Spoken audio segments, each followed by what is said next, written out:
கட்சி சார்ந்த தோழர்களும் தோழமை கட்சியுடைய தலைவர்களும் அவர்களுக்கு உறுதுணையாக இருக்கிறோம்.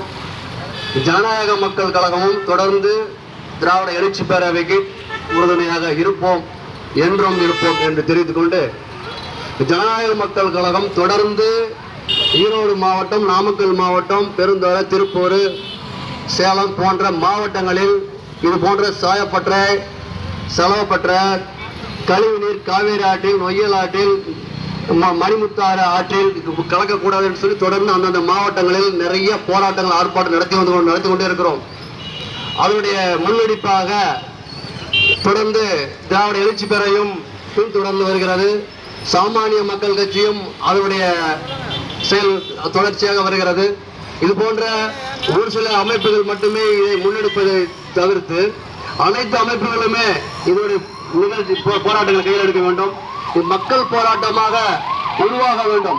ஜல்லிக்கட்டுக்கு எப்படி ஒரு போராட்டம் வந்து தொடர்ந்து நடந்ததோ அதுபோல ஈரோடு மாவட்டம் பல ஆயிரக்கணக்கான சாயப்பற்ற, டையும் பெற்ற, பிரிண்டிங் பெற்ற தோல் ஷாப்பு இது போன்ற தொழிற்சாலைகளிலிருந்து பல ஆயிரக்கணக்கான தொழிற்சாலைகள் இயங்கிக் கொண்டிருக்கிறது.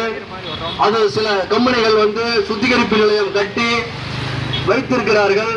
அதிகாரிகள் சோதனைக்கு வரும்போது அதை வந்து காட்டுகிறார்கள், அதாவது சுத்திகரிப்புகளை கட்டியிருக்க பாருங்கன்னு சொல்லிட்டு. ஆனா சுத்திகரிப்பு செய்யாமலே தண்ணி திறந்து விடுகிறார்கள்.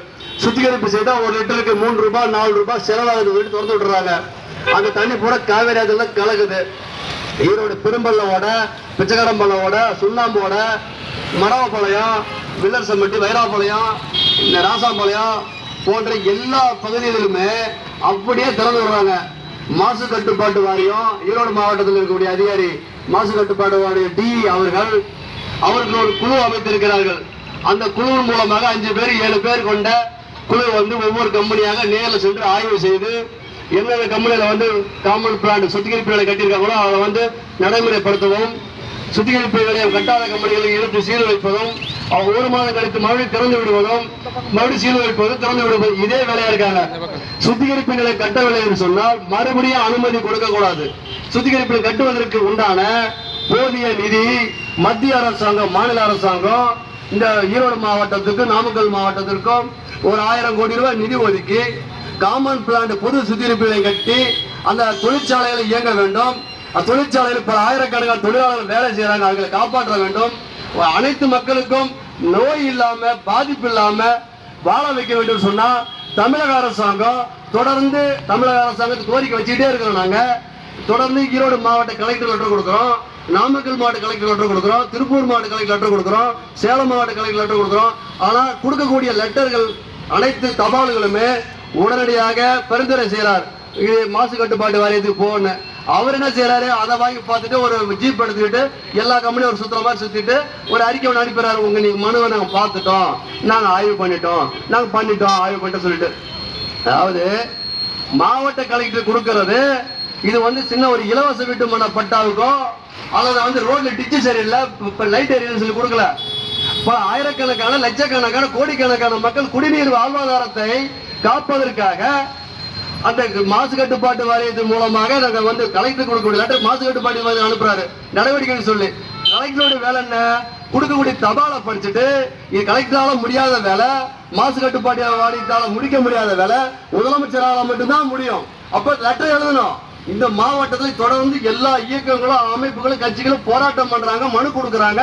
இந்த பிரச்சனை தீர்வு ஏற்படுத்தணும்னு சொன்னாக்கா இந்த ஆயிரக்கணக்கான ஒரு 1000 கோடி ரூபாய் நிதி ஒதுக்கி இங்க காமன் பிளான் கட்டி கொடுக்க சொல்லி முதலமைச்சருக்கு கலெக்டர் லெட்டர் எழுதணும். கலெக்டர் லெட்டர் எழுதுறதில்ல, இந்த மாசு கட்டுப்பாட்டு ஃபார்வர்ட் பண்ணிடுறது. நாமக்கல் கலெக்டர் லெட்டர் கொடுத்தா அவர் ஃபார்வர்ட் பண்ணி விடுறது, திருப்பூர் கலெக்டர் கொடுத்தா அவர் ஃபார்வர்ட் பண்ணி விடுறது, சேலம் கலெக்டர் கொடுத்தா அவர் ஃபார்வர்ட் பண்ணி விடுறது. அப்படி எதுக்கு மாசு கட்டுப்பாட்டு கலெக்டர் என்ன செய்யறாரு, கலெக்டரால முதலமைச்சருக்கு ஃபார்வர்ட் பண்ணணும். அது வந்து அது மத்திய அரசாங்கத்தில்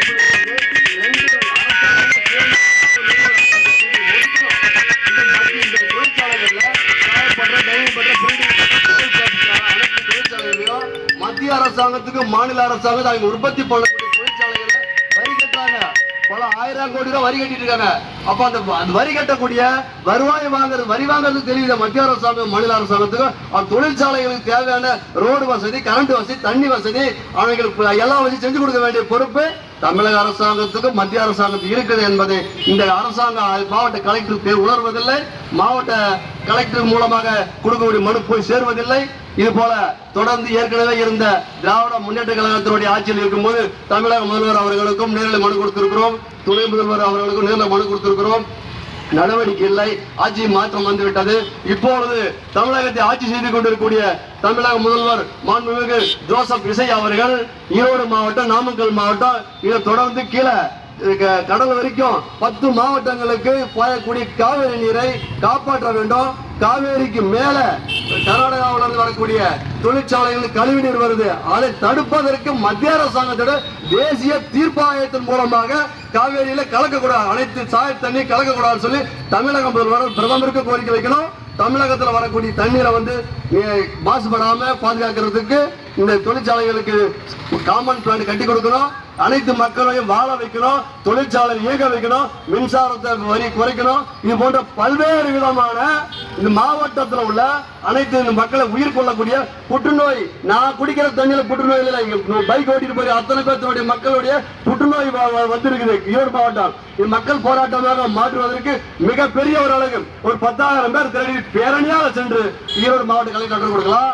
அல்லது ஒரு 10,000 பேர் தேடி சென்னை தலைமை செயலகத்துக்கு முன்னால ஒரு முற்றுகை போராட்டம் அறிவிக்கலாம். ஒரு 10,000 பேர் திரட்டக்கூடிய அளவுக்கு அனைத்து அமைப்புகளையும் இயக்கங்களையும் பொதுமக்களை திரட்டிட்டு ஒரு 10,000 பேர் திரட்டிட்டு போய் தமிழக முதல்வர் அலுவலகத்தை தலைமை செயலகத்தை முற்றுகை போராட்டம் அறிவிச்சாக்கா அப்ப தமிழகம் முழுசு அனைத்து ஊடகங்களும் பத்திரிகைகளும் இந்தியா முழுசு நம்மளை பத்தி பேசும் பொருளாக மாறும் என்பதை இந்த கூட்டத்தின் வாயிலாக திராவிட எழுச்சி பெற இருக்கக்கூடிய அனைத்து போராட்டங்களும் நாம் துணை நிற்போம். ஜனநாயக மக்கள் கழகமும் தொடர்ந்து போராட்டம் நடத்தி கொண்டிருக்கிறது.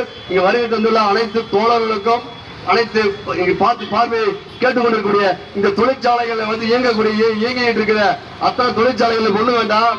மரவப்பாளையம் தோல் ஷாப் இருக்குது, சுனாம்பாடு தோல் ஷாப் இருக்குது, இங்க அக்ராதர் தோல் ஷாப் இருக்குது. அந்த தோல் ஷாப்பு பக்கம் போய் யாராவது சுத்தி பார்த்துட்டு வாங்க, ஒரு மனிதன் குடியிருக்க முடியாது. அந்த காலில் இது யானைக்கால் நோய் வந்துருக்குது. அப்படி அவ்வளவு நாத்தம் கிளம்பி வருது. இந்த சாயப்பட்ட தண்ணி வருது, தோல் ஷாப் தண்ணி நாத்தம் கிளம்பி வருது. அந்த மாசு கட்டுப்பாட்டு வாரியம் சொல்லக்கூடிய அதிகாரிகள் எங்கெல்லாம் பார்வையிடுறது இல்லையா, ஆய்வு பண்றது இல்லையா, அந்த தொழிற்சாலை இயங்குறது இல்ல. அந்த மாதிரி நாத்தம் வர அளவுக்கு தண்ணி கீழே இறக்காத அளவுக்கு தடுத்து நிறுத்த வேண்டிய பொறுப்பு மாவட்ட ஆட்சித்தலைவருடைய பொறுப்பு, மாசு கட்டுப்பாட்டு பொறுப்பு. சேலம் பெருந்தூரில் இருக்கக்கூடிய மாசு கட்டுப்பாட்டு வாரிய அதிகாரி என்ன பண்றாரு, பவானி அந்த பக்கம் வந்து பெருந்தூர் சிப்காட்ல தண்ணி அப்படியே பூமியில இறக்குறாங்க. சிப்காட்ல ஆயிரக்கணக்கான தொழிற்சாலைகள்ல தண்ணி கீழே இருக்கிறாங்க. 30 கிலோமீட்டருக்கு கீழே அப்படியே இறங்க வைக்கல. அப்படி சென்னிமலையில போர் போடுறாங்க, சாயப்பட தண்ணி வருது. பெருந்தூர் சென்னிமலை அங்க வருது. அப்ப இந்த உரத்துப்பாளையம் டேம் சொன்னாங்கல்ல, திருப்பூருடைய அனைத்து தொழிற்சாலையுடைய கழிவு அந்த உரத்துப்பாளையம் டேம்ல வந்து நம்புது. அது தனி திறந்து விடக்கூடாதுன்னு சொல்லி தோழர் சொன்னாரு. அப்போ இது இந்த தமிழ்நாட்டிலேயே ஈரோடு மாவட்டம் முதன்மையான மாவட்டம் புற்றுநோயில. அப்ப இந்த மத்திய அரசாங்கம் உடனடியாக கவனம் செலுத்தணும், மாநில அரசாங்கம் உடனடி கவனம் செலுத்தணும், மாண்புமிகு தமிழக முதல்வர் உடனடி கவனம் செலுத்தணும்.